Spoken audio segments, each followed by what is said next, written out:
Welcome to Everyday Martial Artist, a weekly podcast where you'll join me, Brian Doucette, as I interview a different martial artist each episode and hear their story. Some guests you may have heard of, and some you probably haven't. Be sure to subscribe where all your favorite podcasts are available. Also visit our website at everydaymartialartist.com. If you're listening for a specific interview, I sure hope you'll stay and check out the other episodes.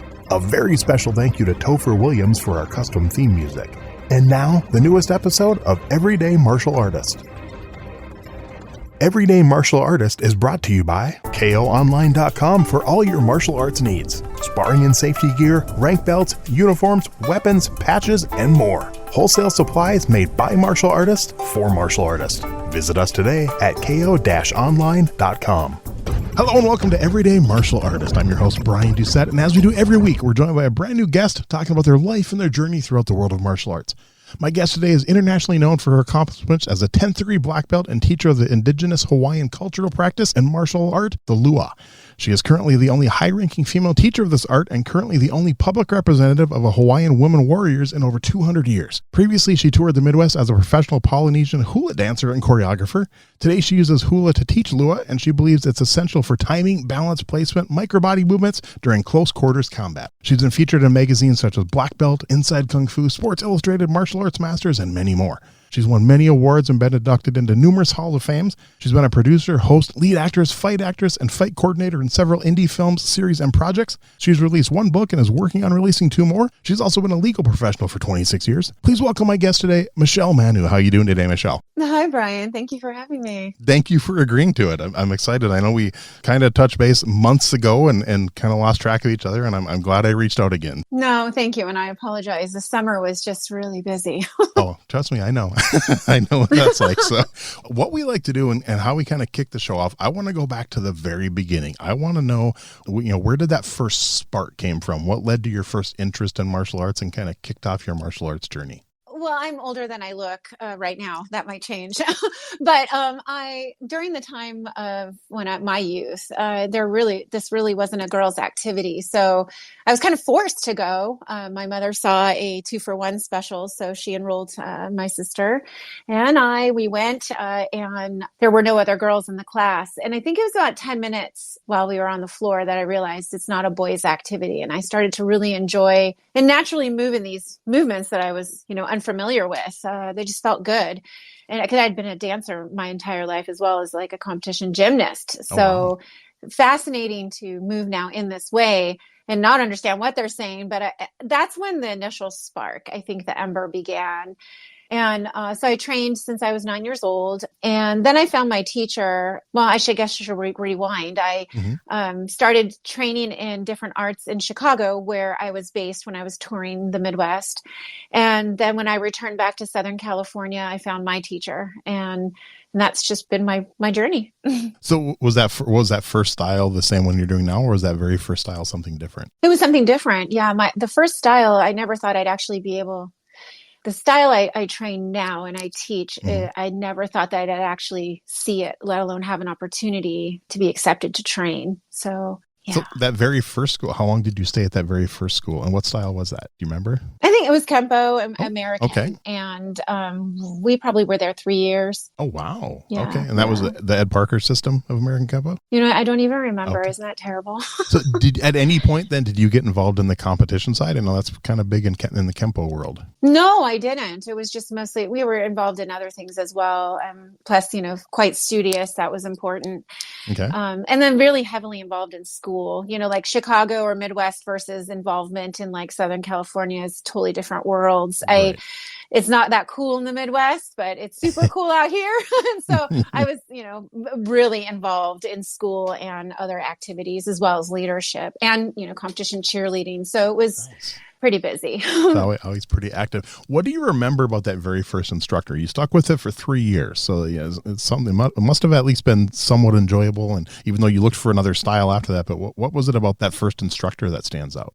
Actually, I remember two of the brown belt instructors more than I remember the black belt instructor. To this day, I finally pieced together who they are. Oh, nice. And it's interesting because I just didn't, I couldn't find the school now if I tried. It's interesting. Plus I moved so much. But I think it was It's interesting being a young girl in development, physical development at that time, and being thrown in to fight the brown belt instructors, the assistant instructors.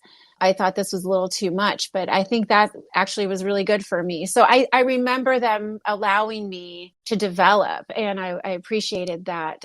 But I remember the last time when we were doing kind of, best of three, and I got nailed in the eye on the third one and lost. But I was doing pretty good up until that point. That's what I remember. I remember them just throwing you in and seeing challenging. I appreciate that. Yeah. Yeah. Some of those assistants and color belts can be, I think I might have told this story once on the show, but it wasn't my first style, but my first Taekwondo instructor that I had when I was in college was, I tell everyone he was my John Kreese. He was not a nice person. He was to this day, I when I think about him, it just skin crawls. He was not a nice person, not a good instructor. Yeah. He drove me to the point that I hated martial arts and I was going to quit completely. And a red belt noticed this and came up to me after class and said, hey, I think something's wrong. I can tell you're not happy. I don't want you to quit. I think you should check out this other instructor in town. I think you'll like him. And that was March of 94. And I've been with that instructor since then. So, oh, how wonderful. And I finally tracked down that red belt about 2 years ago. I'd been trying to find him. He'd moved, same thing. He had moved cross country. And I finally tracked him down on Facebook like 2 years ago. And I'm like, I don't know if you remember it. And he vaguely remembered it and stuff, but he's like, he was instrumental. Yeah, I know. I just wanted to, I never got to thank you. And he thought that was pretty cool. And yeah, so super cool. Someone like that it can be life changing though. So what belt did you get wonderful. To in Kempo? Honestly, I don't remember. I think it was blue or purple. It wasn't that far. Okay. I know we took a hiatus during those years. I was modeling as well. So we were off like doing certain things here and there. So, obviously we were consistent, but not as consistent as probably the rest of the class. And you really were busy. I thought I was a busy person, but wow. I'm like you. I think you must like to stay busy, kind of like me. Yeah, I think we're just executors. Yeah. I think we love to produce. I think we love to experience. And there's certain people that enjoy that and learning constantly and trying new things. And it helps us get over that fear of failure as well.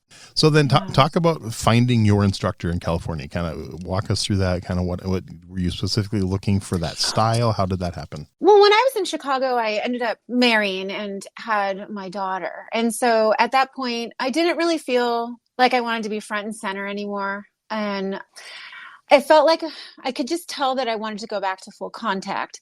And so I started to look for instructors, and I visited a school, and I could tell it was a Korean style, a harder Korean style. And he was nice. He was professional. But I could tell he really don't want me there. And then I was looking in the yellow pages because it was before the internet, and I saw Lua, and I said, this can't be. It's in the yellow pages. This is not something normally that's advertised. This is a cultural practice. And you hear about it. You're not even supposed to watch it, let alone, learn it. It's only for special individuals within the culture. And I called, and that story has been told before, but I got hung up on. And then I called back and I said, I don't know what happened, but I've been an athlete my entire life. I've been studying martial arts since I was 9. And I've just returned back to Southern California, and I would love to come and watch a class. I'd like to speak to the master, the Alohe. And she said, he doesn't teach women. And she hung up. And so I called back the third time. Nice. And I said, I don't know what's happening. I think we're getting disconnected, but that's okay. I'll just keep calling back. And at that point, she heard me out. She took my phone number, and then he called me 20 minutes later. Wow. And that's how I began my training. He invited me to watch a class, and I went to watch. And he spoke to me afterwards and said, well, what do you think? And I said, I would love to train. So I signed the paperwork, and I showed up the next morning for my training with him. So I was training with my teacher for about 2 or so years before I was invited to join the black belt class. So he pretty much reprogrammed everything that I had learned. And now I only moved in Lua. And then what a remarkable time alone to have with him and one other student, obviously, to work on. But I didn't know when I walked up to that class that evening that my whole life would change.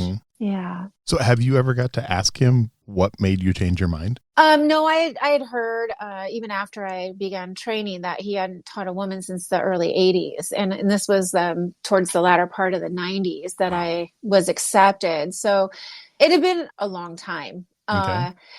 I don't know. I think, it's life changes like now.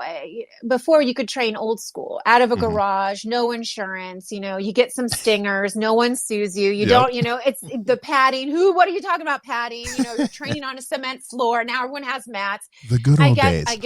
Yes, yes. I think I was like part of that last bit of that era before it ended. Now I have to run my school much differently.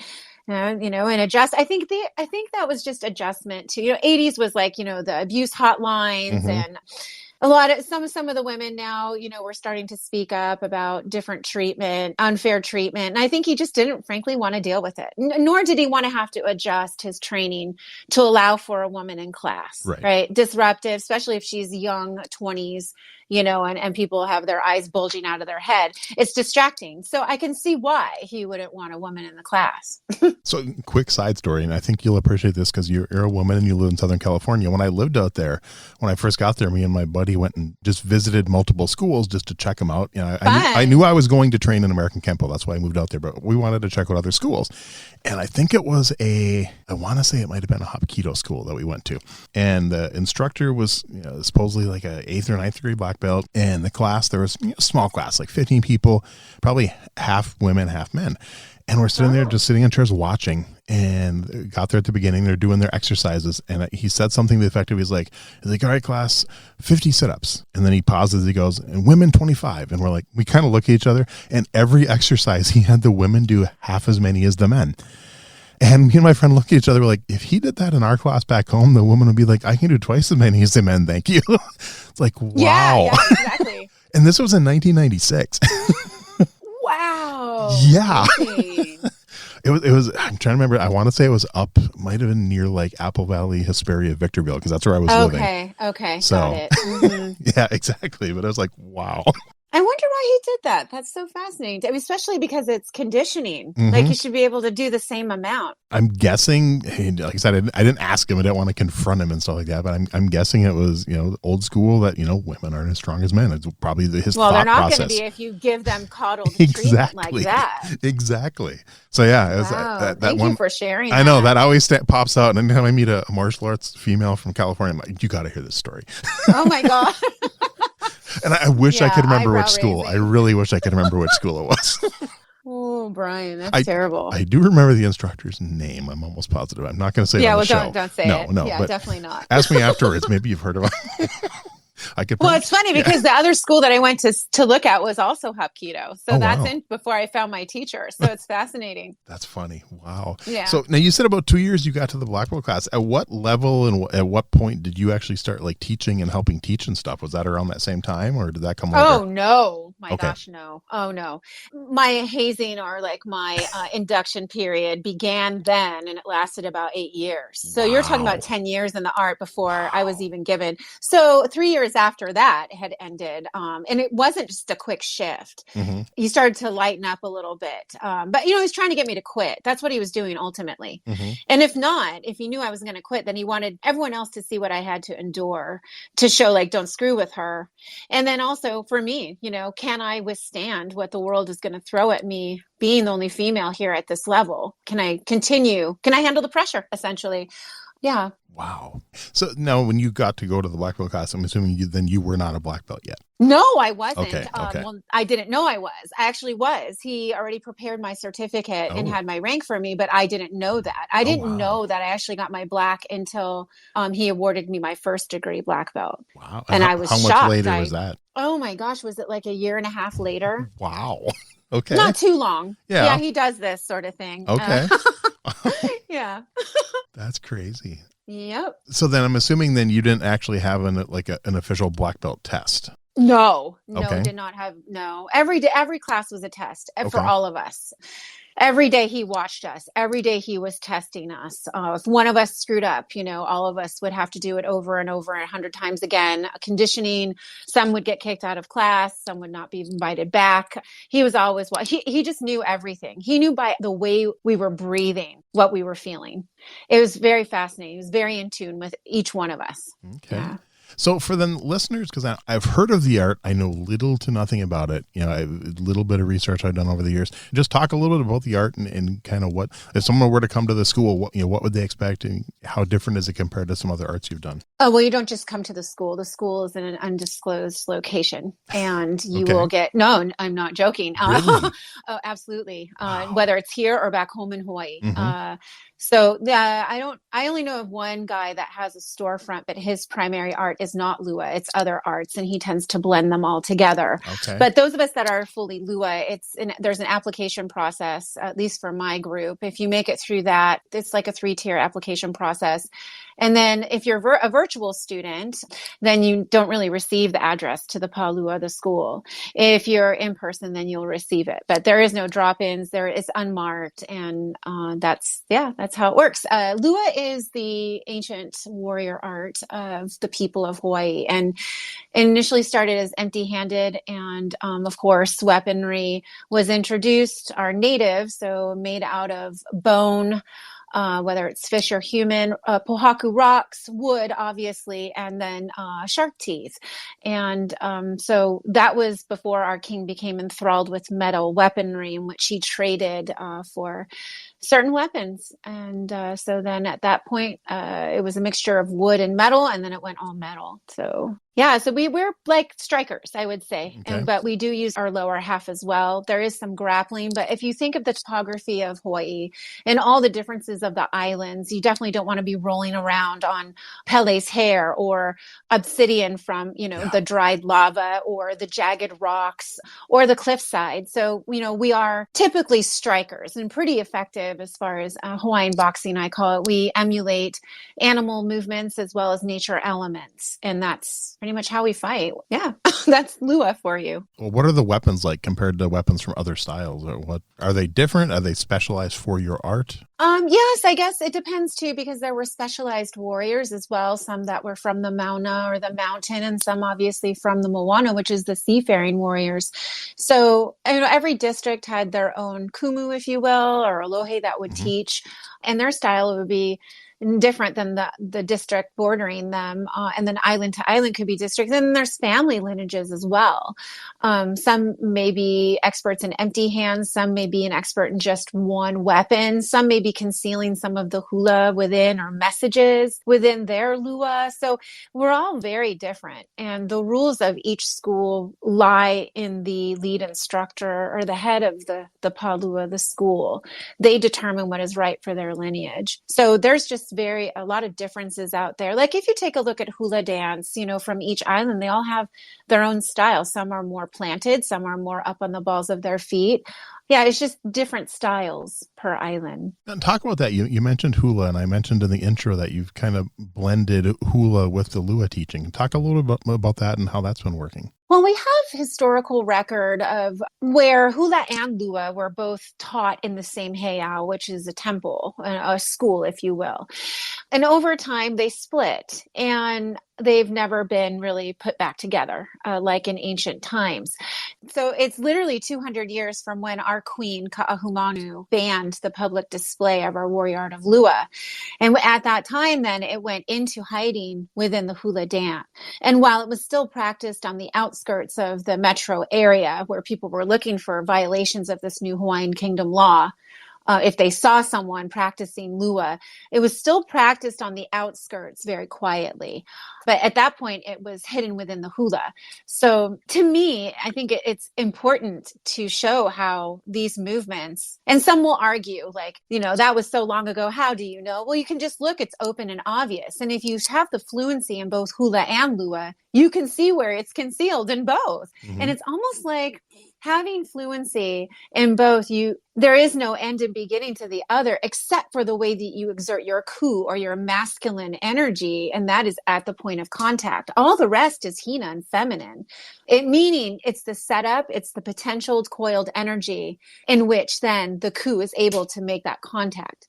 So to me, there's no separation. It's just this beautiful wave or nalu of mana, energy, power, and you get to decide where the contact is made. So I use hula today to help. That's really cool. That's the only other time I've ever heard any type of art being hidden in a dance is capoeira.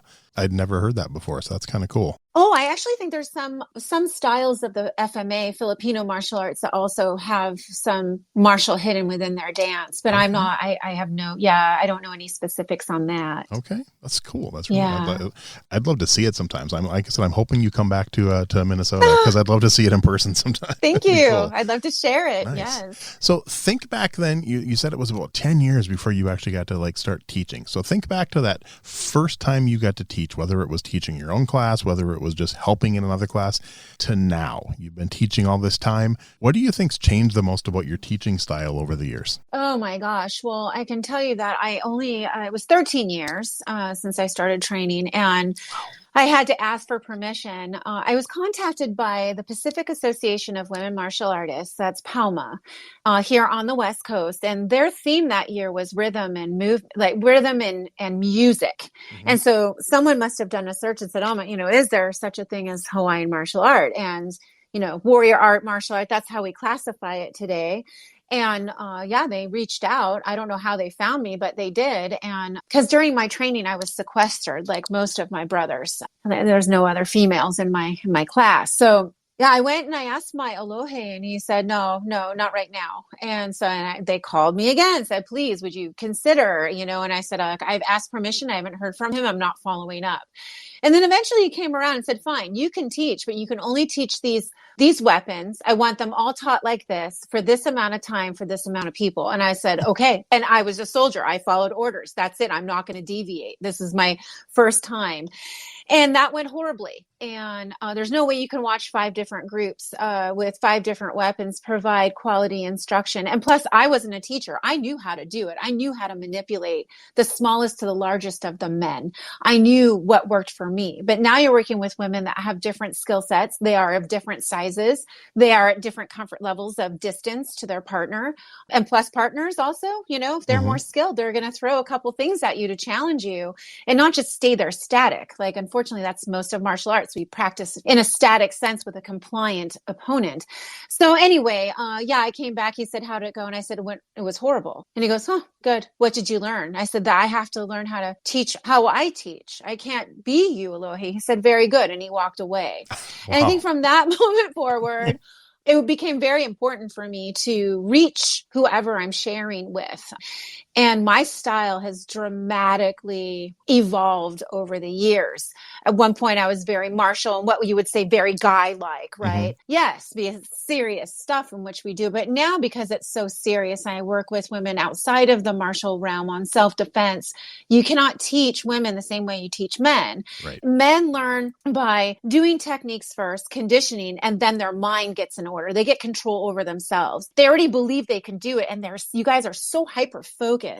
Whereas women have to actually believe first, do the conditioning, and then learn the techniques. So it is completely ass backwards. And I didn't learn that way. I learned as a man, which I'm very grateful for, but I was also the oldest of 5. So I've always been quite serious and an executor and, the authoritative one in the family.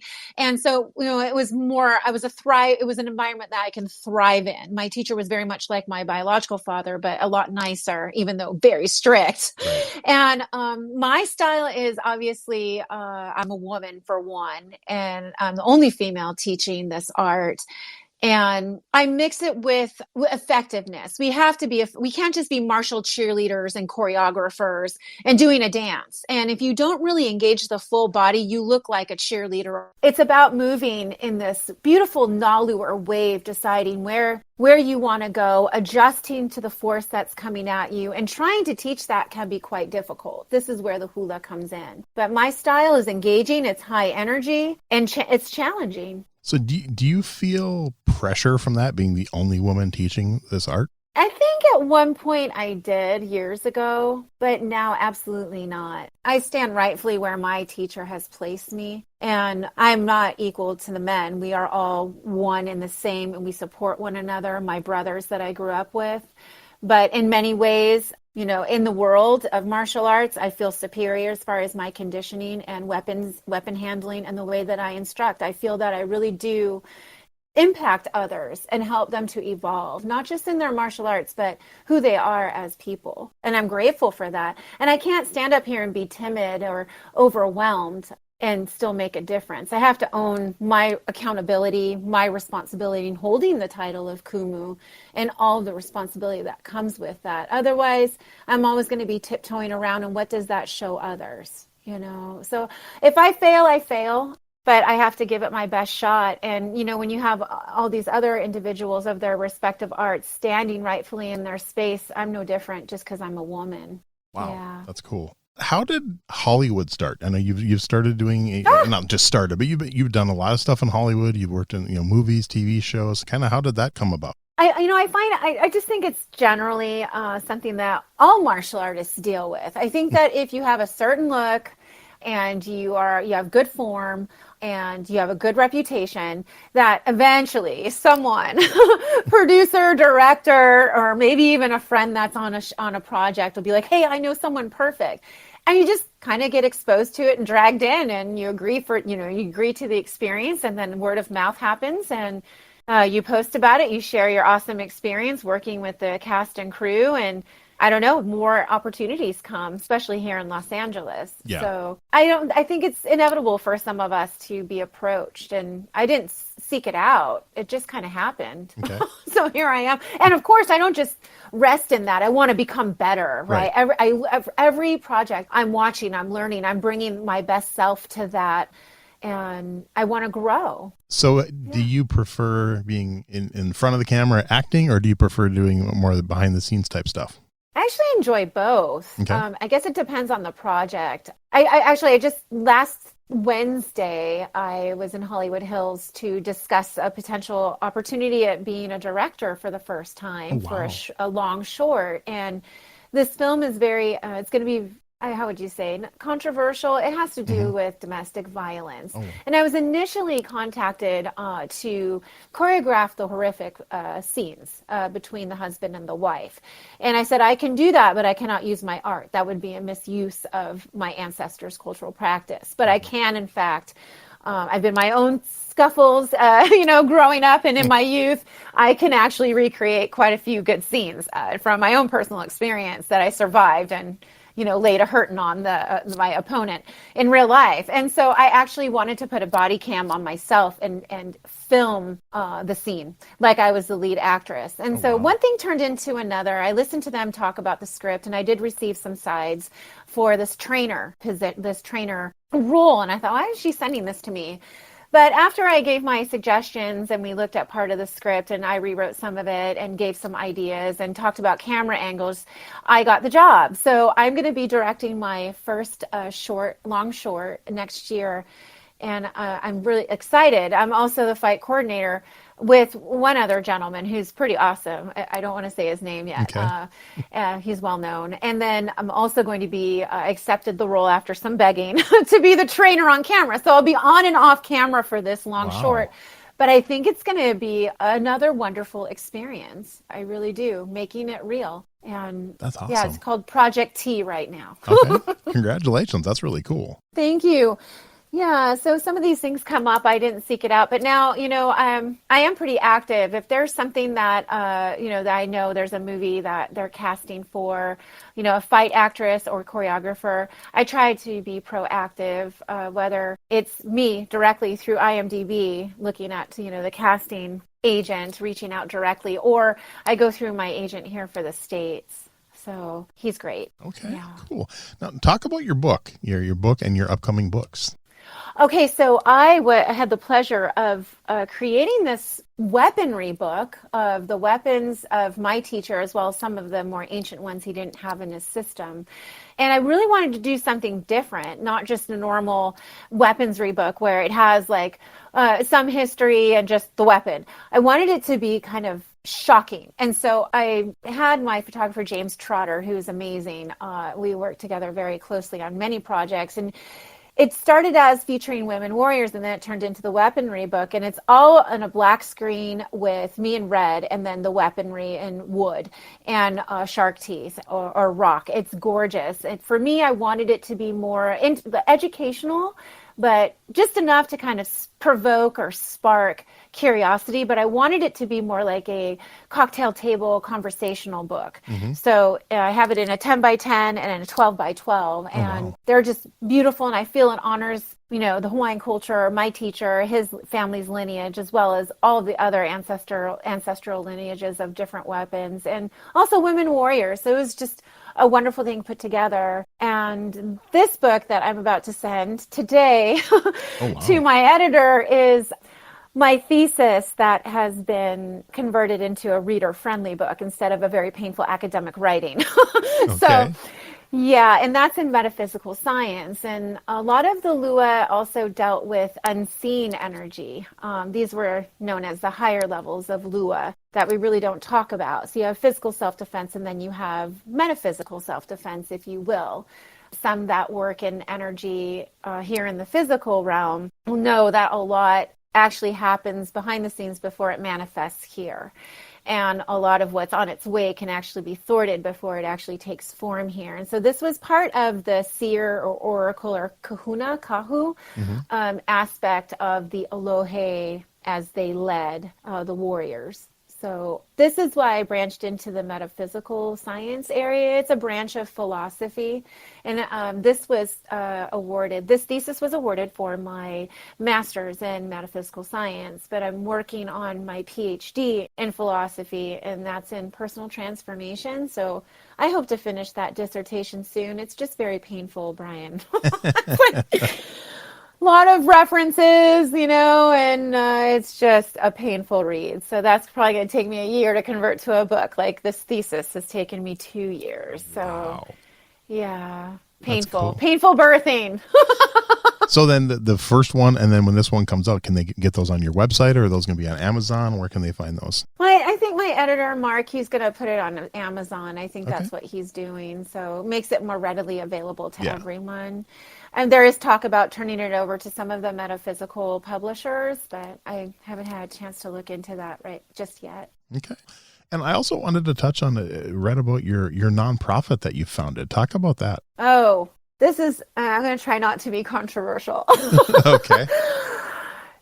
A lot of these things like, hey, I hired this vendor to come out and fix my windows. They did a shoddy job. Now all this water's in my house. I ended up having this much of, damage into my home. I'm suing them. And now I've started my own Windows company to make sure this never happens again. Well, that's kind of about how this was birthed. It was birthed out of disgust. I guess I am going controversial. I've been to a lot of halls of fame, and I've even hosted and been on the red carpet. In fact, for Masters Hall of Fame at the Roosevelt in 2014, I think it was 16, I did over 80 red carpet interviews, didn't eat dinner. And I just, I've been to a lot. I've done a lot. I've been involved. And it's been an honor. I've learned a lot. But going to some of these events, they are just thrown together. This is for men and women. And you can't really tell it's even a Hall of Fame, just because only the reason why you can tell is that there's some awards at this undraped table at, behind the podium. And that's about it. So I think what I saw most recently was being a co-host. And when there were 2 women out of 8 that were being inducted, and for both, their title wasn't mentioned. Their full history that I'd put together wasn't read. Everything was buddy-buddy, but yet the 6 men were highly honored. Their titles were mentioned before their names. They were given a much more allotted period of time to go over how they've impacted history and the martial arts community and world as a whole. And I think I was just, I don't understand why this is still happening in 2023. And so out of that, I couldn't let it go. And so I spent some time in the unseen, the metaphysical, quietly, like, what needs to be done here? Is it me? Is it something that I just need to birth and then hand it off? But out of this place where women don't have still in 2023, I really feel that we need our own place. And so with that, I started the Women's Martial Arts Hall of Fame. I've gotten some criticism on the name. Why don't you just start a women's group? I explained it, and they were in agreement. They understand that this will be a place where it will honor women. Our first event will be June of 2025 in Las Vegas. It's a place where everyone can converge to for less income, and they can stay as cheap as they want or as expensive as they want. And there's a lot to do as well. Yeah. So we'll be having that, honoring some inductees as well as just award recipients. And I think that anything we can do for the women, it would be better than what we've been given in the past. And where you still have halls of fame that have Lady of the Year, what is that really? Right. No offense, but lady is the wife of a knight. And so I think we just need to understand that women need a proper place in the martial arts Hall of Fame arena and where our history can be told. Yeah, I think that's another thing. Yeah, we're going to have a repository for women's history and a magazine for our members. So nice. I'm really excited about it, Brian. That's really, really cool. I mean, as it gets closer, let me know, and I'll be sure to mention it on the podcast. Hopefully I'll still be doing this in 2025. Of course you will. I hope so. That'll be fun. Who knows? Yeah. Who knows? Maybe by then I'll have a few good sponsors, and I'll come broadcast live from your event. Oh my gosh, that would be wonderful. That'd be really cool.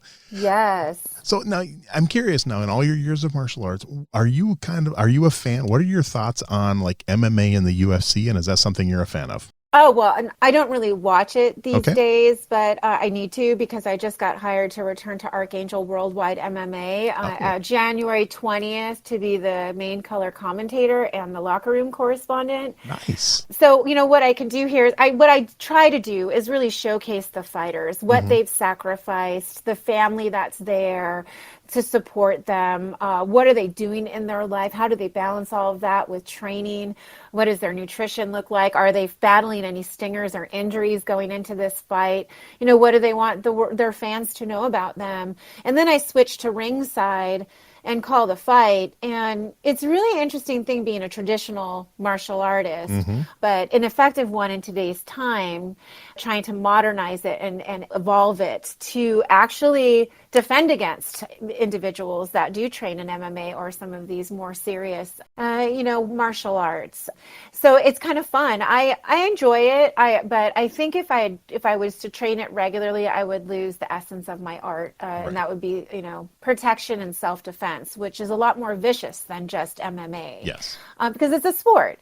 So I think that it's good for everyone, and there's a place for each expression of martial art, if you will. Yeah. Good answer.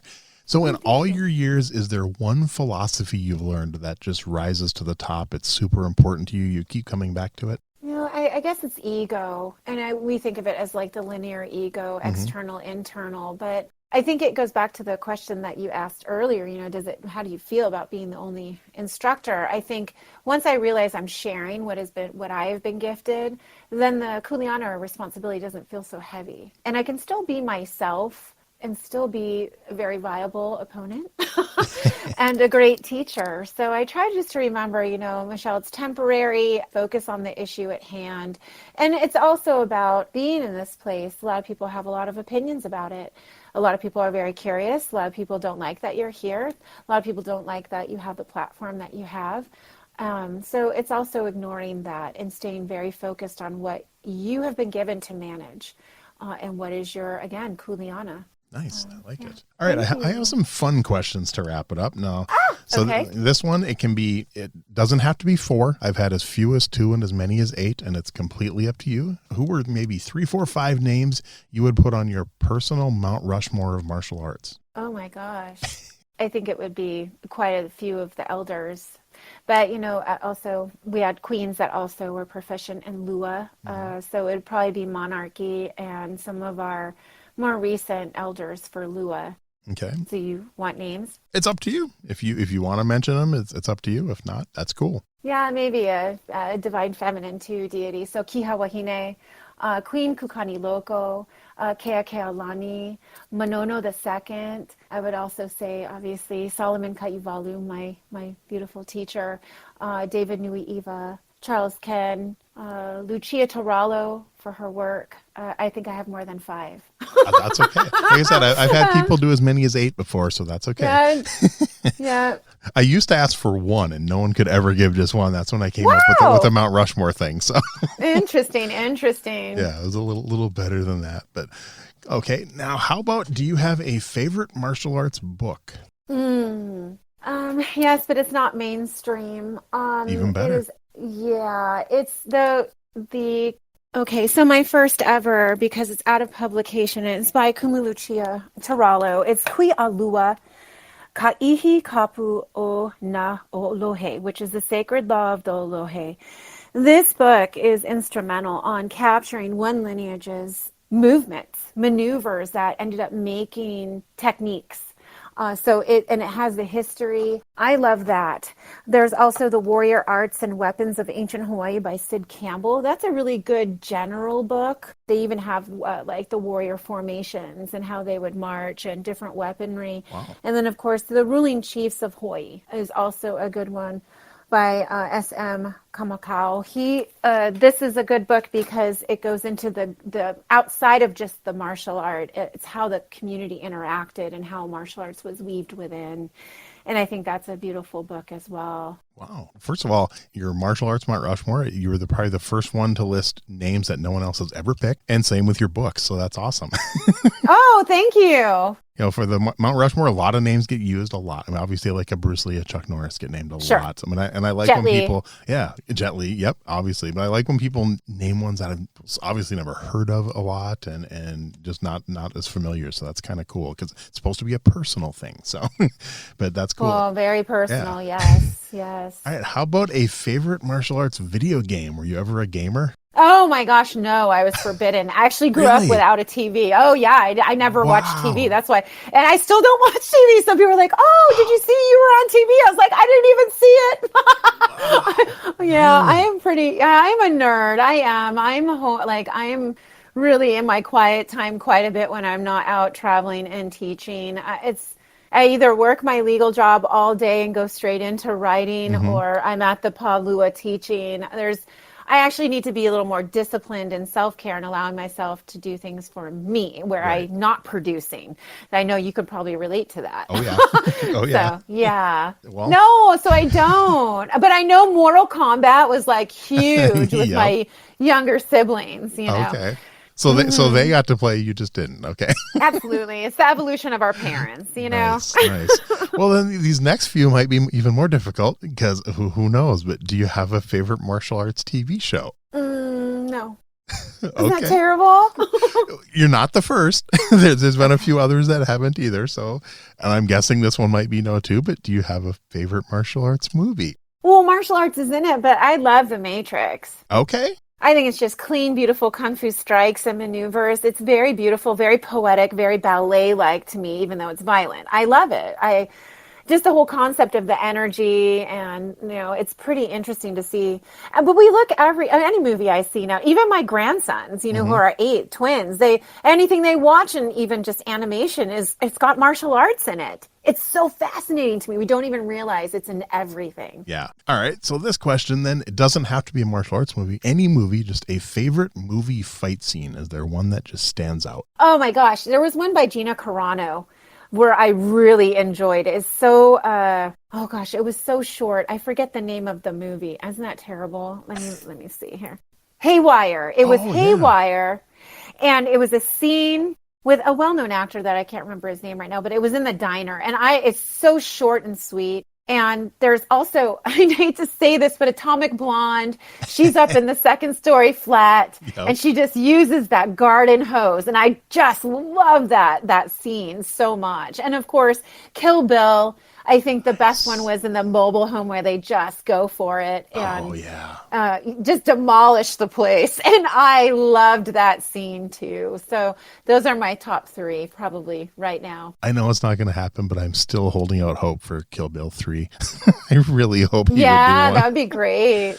I know he said he's not going to, but man, that would be awesome if he just surprised us with that. Yeah, that would be wonderful. You never know. He's erratic. That is true. That is very true. Quentin Tarantino is not standard. Right, so yeah. That's good. Very, very, yes, erratic. All right. Before I let you go, anything maybe that I forgot to ask you or you want to be sure we mention, really quick before we wrap it up? No, I thank you so much for having me. And I, I hope I didn't say anything that's inappropriate. I know I got No, no. strong in some portions. No, it's great. I mean, it's been fun. Like I said, I knew very little about you, just a little research I did, and it's been a blast. And like I said, hopefully I can meet you in person someday if next time you come back to the Midwest. And it'd be, like I said, I'd love to see your art in person, and it's been a blast. I can't wait till the episode comes out. Oh, thank you so much, Brian. Thanks for listening to Everyday Martial Artist. We hope you will join us every week for a brand new episode with a different martial artist telling their story. If you enjoy the show, be sure to leave us a review. Also, be sure to check out our website at everydaymartialartist.com. There you can find all of our episodes and contact us to suggest guests and ask questions. Again, thanks for listening to Everyday Martial Artist, and we'll see you next week.